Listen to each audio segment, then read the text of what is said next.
Question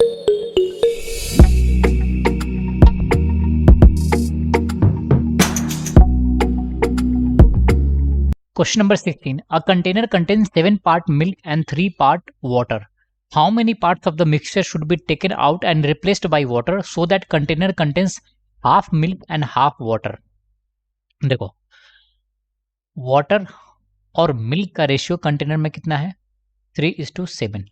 it means अगर total 10 parts है तो 3 पार्ट वाटर है और 7 पार्ट मिल्क है. तो यहाँ पे वाटर का वैल्यू कितना हो जाएगा? 3/10. That imply 30%. अगर वाटर 30% है तो मिल्क कितना हो जाएगा? 70%. ठीक है.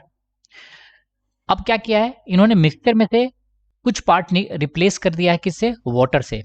उसके कारण वाटर और मिल्क का रेशियो अब आपको इक्वल मिल गया है, 50% और 50%. सी सुनो. तो यहाँ पे मिल्क की क्वांटिटी को देखोगे तो यहाँ पे इनिशियली 70% था और बाद में 50% रह गया है. सो रिप्लेसमेंट वैल्यू कॉन्सेप्ट का यूज कर लो. सो उसमें हम क्या लिखते हैं? Left value is equal to क्या होता है? Initial value into 1 minus fraction remove. ठीक है. लेफ्ट वैल्यू मिल्क का कितना है? 50%. इनिशियल कितना था? 70%.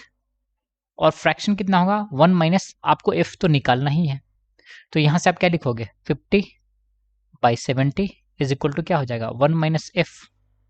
तो यहां से वैल्यू आ जाएगा 5/7. 0 से 0 कैंसिल. सो यहां से आपको एफ का वैल्यू क्या मिल जाएगा?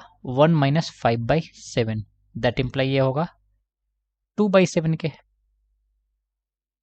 सो हमारा आंसर कौन सा होगा? Option number B.